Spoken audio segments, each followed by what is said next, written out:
చంద్రుడికి సూర్యుడికి గ్రహణాలు పడటం సహజం. మళ్ళీ ఆ గ్రహణాలు కూడా విడిపోతాయి. అలాగే చంద్రబాబు నాయుడు మీద జగన్మోహన్ రెడ్డి పెట్టిన కేసులన్నీ ఒక గ్రహణాల మాదిరిగా ఒక్కొక్కటి విడిపోవటం జరిగింది. ఇవాళ ఇన్నర్ రింగ్ రోడ్డు మీద ఏదైతే హైకోర్టు ముందస్తు బెయిల్ ఇచ్చిందో ఆ బెయిల్ రద్దు చేయాలని చెప్పి ప్రభుత్వం సుప్రీంకోర్టుకి వెళ్తే దాదాపు సుప్రీంకోర్టు ప్రభుత్వాన్ని చివాట్లు పెట్టి ప్రభుత్వం వేసిన ఎస్ఎల్పిని డిస్మిస్ చేయడం జరిగింది. ఈ కేసులో అసలు 420 అప్లై కాదు, మీరు ఏ రకంగా దీన్ని రద్దు చేయమని కోరుతున్నారని కొన్ని ప్రశ్నలు అడిగితే ప్రభుత్వం దగ్గర సమాధానం లేదు.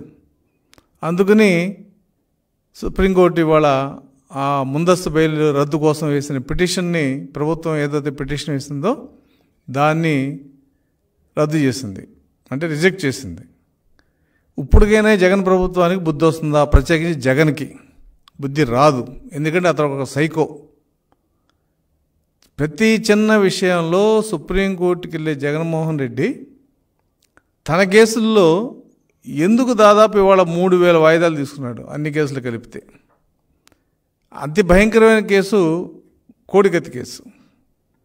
5 సంవత్సరాలు పెట్టి నిందితుడికి బెయిల్ రాకపోవడం కారణం ఏంటంటే ఇతను వెళ్ళి కోర్టులో సాక్ష్యం చెప్పకపోవటం. అంటే ఇంతకంటే భయంకరమైన మనిషి మనం చూడలేం. ఒకప్పుడు ఆ కొలంబియాలో డ్రగ్ మాఫియా వాళ్ళు ఉంటారు, వాళ్ళే ఇతని మీద కొంచెం బెటర్ అనిపిస్తున్నారు. ఎందుకంటే వాళ్ళు ఒక స్టేజ్లో హాస్టల్ అయ్యి వాళ్ళు చేసిన పాపాలని కూడా చెప్పేవాళ్ళు. అంత కర్కోటక డ్రగ్ మాఫియా వాళ్ళు కూడా పోలీసు అరెస్ట్ చేస్తే ఒక 6 నెలలకో సంవత్సరానికో వాళ్ళు వాస్తవాలు చెప్పి సరెండర్ అయిపోయేవాళ్ళు. కానీ ఇతనికి ఆ పరిస్థితి లేదు. ఎన్ని కేసులు, అక్రమ కేసులు నువ్వు స్కిల్ డెవలప్మెంట్ మీద పెట్టావు, 3000 అన్నావు, ఏది అవినీతి. అక్కడి నుంచి 25 కోట్లు పార్టీకి ఫండ్గా వచ్చిందన్నావు. స్పష్టంగా కోర్టు అడిగింది అవినీతి ఎంత అని, చెప్పలేదు. ఏమనంటే కోర్టులో సాక్ష్యాలు ఉన్నాయి కాబట్టి జగన్మోహన్ రెడ్డిని చంద్రబాబు నాయుడిని అరెస్ట్ చేశారు. ఏం సాక్ష్యాలు చెప్పావు నువ్వు? ఏం చెప్పలేదు కదా. నీ మీద ఉన్న సాక్ష్యాలతో పోల్చుకుంటే చంద్రబాబు నాయుడు గారి మీద ఒక్క సాక్ష్యం కూడా ఇంతవరకు నువ్వు పెట్టిన 5 అంశాలు, skill development, liquor case, inner ring road, అలాగే శాండ్ మీద కానీ లేదంటే ఫైబర్ నెట్ మీద కానీ నువ్వు ఒక్క అంశంలో కూడా సాక్ష్యం అనేది చూపించలేకపోయావు. మరి నీ మీద ఉన్న కేసులు 1,00,000 కోట్ల అవినీతి మీద కోర్టు కూడా కామెంట్ చేసింది. ఇంత భయంకరమైన అవినీతిని మేము ఎప్పుడు చూడలేదని చెప్పి సుప్రీంకోర్టు ఒక సందర్భంలో. అంత దుర్మార్గం మనిషి నువ్వు. ఇవాళ కోర్టు విషయంలో చంద్రబాబు నాయుడు గారి కేసు అంటే 100 కోట్లు ఖర్చు పెట్టి మరి సుప్రీంకోర్టుకు వెళ్ళటం, సుప్రీంకోర్టులో ఓడిపోయినా సిగ్గు లేకుండా మళ్ళీ కొత్త కేసు పెట్టి హైకోర్టు బెయిల్ ఇస్తే మళ్ళీ సుప్రీంకోర్టుకు వెళ్ళటం, ఇది ఒక ఆనవాయితీ అయిపోయింది. మేము అడుగుతున్నాం తెలుగుదేశం పార్టీ తరఫున, నీ అబ్బగాడు సొమ్ము కాదు గవర్నమెంట్ సొమ్ము అంటే, యువర్ ఓన్లీ ట్రస్టీ. ఈ అధికారం నీకు ఎవరిచ్చారు? సుప్రీంకోర్టుకి వెళ్ళే అధికారం. దానికి జ్యుడిషియల్ రివ్యూ ఉంటుంది. నువ్వు టెండర్లకి జ్యుడిషియల్ రివ్యూ పెడుతున్నావు కదా, దీనికి ఎందుకు రివ్యూ పెడతలా? ఏమనంటే నీ అడిషనల్ అడ్వకేట్ జనరల్ వాడు అథారిటీ, ఆయన మొత్తం సిఆర్పిసికి ఐపీసీకి ఆధారం. ఆయన చెప్తే సుప్రీంకోర్టుకి వెళ్ళటమే. లేదు, చంద్రబాబు నాయుడు మీద ఏ బెయిల్ ఇచ్చినా స్టే వచ్చినా సుప్రీంకోర్టుకి వెళ్ళి రద్దు చేయించాలి. ఇది ఒక పాలసీని ఇది. కానీ ఇంత దుర్మార్గ పాలన జరిపే నీకు రోజులు కౌంట్ డౌన్లోకి వచ్చినాయి. ఈ లెక్కన రేపు రాబోయే తెలుగుదేశం నువ్వు తలకిందులు తప్ప చేసినా, చూద్దామన్నా చేద్దామన్నా, నువ్వు ఏం గింజుకున్నా ఖచ్చితంగా రేపు మే ఎండింగ్లోనో జూన్లోనో ప్రమాణ స్వీకారం చేసేది చంద్రబాబు నాయుడు గారు. ఇది సూర్యుడు తూర్పును ఉదయించినంత వాస్తవం, ఇది సత్యం. వాస్తవం కూడా ఒక సత్యం ఇది. ఆ రోజు నుంచి ఆయన ప్రమాణ స్వీకారం నుంచి నీ మీద కేసులు పెట్టుకుంటే మిస్టర్ జగన్మోహన్ రెడ్డి నువ్వు జీవిత కాలంలో సూర్యుడిని చంద్రుడిని చూడలేవు. నువ్వు చేసిన దుర్మార్గాలకి రోజుకో కేసు పెట్టచ్చు. నువ్వు చేసిన 5 సంవత్సరాల దుర్మార్గానికి రోజుకో కేసు పెడితే నువ్వు జీవితకాలంలో బయటికి రావు. ఇది నీ చరిత్ర. ఇంత చరిత్ర పెట్టుకుని నువ్వు చంద్రబాబు నాయుడు గారి మీద మీ నాయన కూడా చాలా కేసులు పెట్టాడు. దాదాపు 30 చిల్లర కేసులు పెడితే ఒక్కడి కూడా ప్రూవ్ చేసుకోవాలా. అటువంటి మచ్చలేని నాయకుడు ఆయన, నిజాయితీ ఉన్న నాయకుడు. అటువంటిది ఐఆర్ఆర్ ఏంటి ఆ కేసు? ఇన్నర్ రింగ్ రోడ్ అనేది పేపర్ మీద డిజైన్ చేశారు. దాంట్లో హెరిటేజ్ కంపెనీకి లబ్ధి చేరే విధంగా రోడ్డుని అటు తీసుకొచ్చారని చెప్పి అభియోగం. హెరిటేజ్ కంపెనీ కొనుక్కుంది. ఈ రాష్ట్రంలో చాలా రాష్ట్రాల్లో హెరిటేజ్ కంపెనీకి ల్యాండ్స్ ఉన్నాయి. ఇక్కడ నువ్వు అమరావతిలో తీసుకున్న ల్యాండు అమరావతి పూలింగ్లో కూడా లేదు, ఎక్కడ బయట ఉంది. ఆ బయట ఉన్న ల్యాండ్లో కొంత రింగ్ రోడ్డుకి వాళ్ళు నష్టపోతున్నారు హెరిటేజ్ కంపెనీ, అయినా వాళ్ళు ఎప్పుడు చెప్పలా. అటువంటిది హెరిటేజ్ కంపెనీ లబ్ధి చేరే విధంగా ఇన్నర్ రింగ్ రోడ్డుని డిజైన్ చేశారు. కాబట్టి ప్రభుత్వం నష్టం జరిగిందని ఒక కేసు వేయటం అనేది విచిత్రమైన కేసు. ఇది అంటే కాగితం మీద మనం మున్సిపాలిటీకి ప్లాన్ అప్రూవ్ చేస్తాం, అది చట్ట ప్రకారం ఉంటే అప్రూవ్ చేస్తారు, చట్ట ప్రకారం లేకపోతే రిజెక్ట్ చేస్తారు.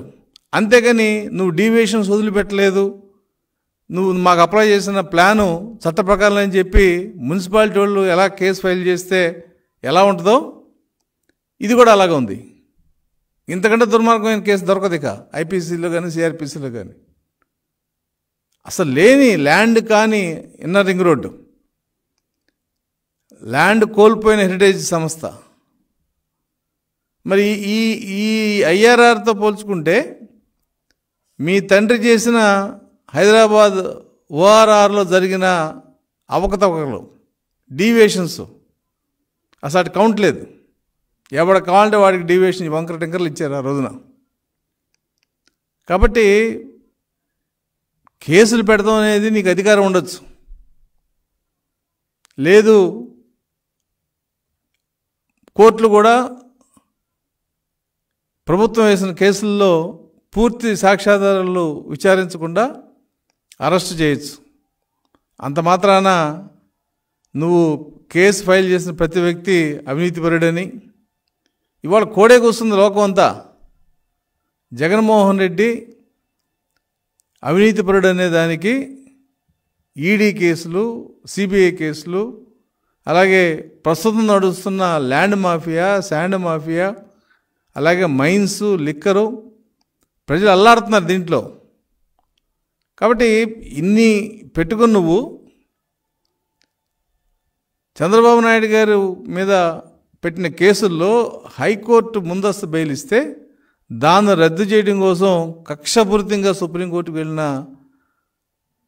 వ్యక్తి నువ్వే. నేను ఇంకోటి కూడా అడుగుతున్నా, నువ్వు ఏసీబీ కేసులో సూర్యనారాయణ అనే వ్యక్తి ఇంకా 5 కలిపి ఎఫ్ఐఆర్ ఫైల్ చేసావు, ఒక 4 అరెస్ట్ చేసావు. సూర్యనారాయణ అరెస్ట్ చేయాల నెల 15 రోజులు, నెల 40 రోజులు, నెల 30 రోజులు, 20 రోజులు అతను దొరకలా. మీ ప్రభుత్వం యొక్క ఆడంగితనం అక్కడే బయటపడుతుంది. ఒక ఎంప్లాయీని పట్టుకోవడం చేతకాల, అతను సుప్రీంకోర్టులో యాన్స్పేటర్ బెయిల్ తెచ్చుకున్నాడు. అది వెకేట్ చేయించి నీ చేతకాల, నీ ప్రభుత్వానికి నీకు. అతను మొన్న పర్మనెంట్ బెయిల్ తెచ్చుకున్నాడు. ఏం చేసావు? గుడ్డిగురం పొడదవుతున్నావు ఆ కేసులో. ఒక ఎంప్లాయీ ఏసీబీ కేసులో నువ్వు అరెస్ట్ చేయాల్సిన కేసులో అతను యాన్స్పేటర్ బెయిల్ చేసుకుంటే సుప్రీంకోర్టుకి వెళ్ళి తెచ్చుకున్నాడు. అతను హైకోర్టులో తెచ్చుకోలే, హైకోర్టు రిజెక్ట్ చేస్తే సుప్రీంకోర్టుకి వెళ్ళి తెచ్చుకున్నాడు.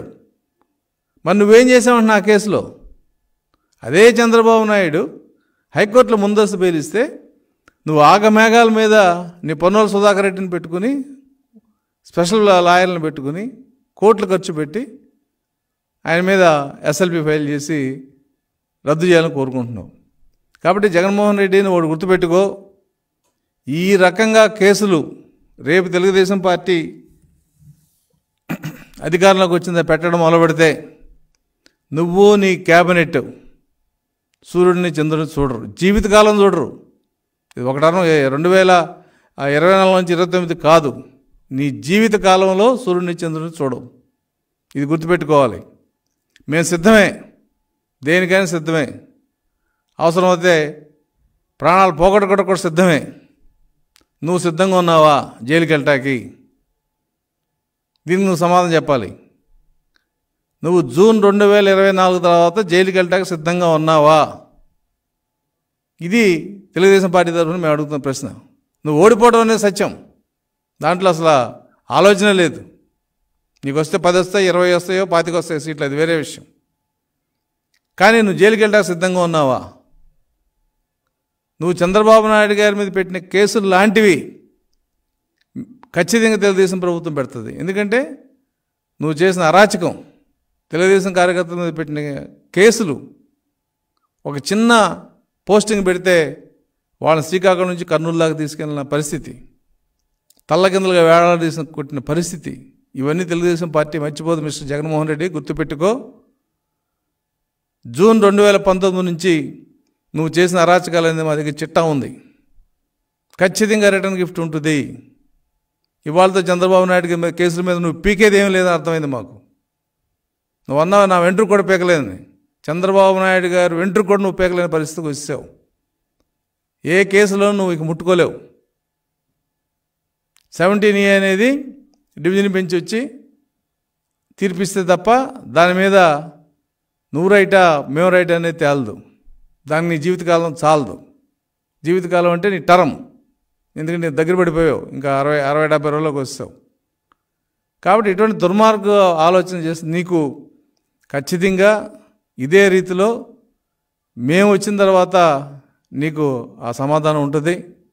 ఏదైనప్పుడు కూడా చంద్రబాబు నాయుడు గారి నిజాయితీ, చంద్రబాబు నాయుడు గారి యొక్క ఆ సంకల్పం, ఏదైతే ప్రజాసేవ చేయాలి, నిజాయితీగా చేయాలన్న సంకల్పం ఉందో అదే ఆయన రక్షించింది. తెలుగుదేశం పార్టీ కేడర్ కూడా ఇవాళ ఒక గట్టి నమ్మకంతో మనం నిజాయితీగా రాజకీయాల్లో ఉంటే ఇటువంటి దుర్మార్గులు చీఫ్ మినిస్టర్లు ఎవడొచ్చినా కూడా పీకేది ఏమీ లేదనేది ఇవాళ మొదట భయపడ్డా కూడా తెలుగుదేశం కేడర్ ఇవాళందరికీ ఒక నమ్మకం వచ్చింది. కాబట్టి ఖచ్చితంగా నీ పతనం అనేది ఈ రోజుతో స్టార్ట్ అయింది. రేపు ఎన్నికల్లో తెలుగుదేశం పార్టీ గెలవడం తథ్యం. నీ భవిష్యత్తు ఏంటి అనేది మేము చూస్తాం. మరి దానికి నువ్వు సిద్ధంగా ఉన్నావా లేదనేది జగన్మోహన్ రెడ్డి తెలుసుకోవాలి.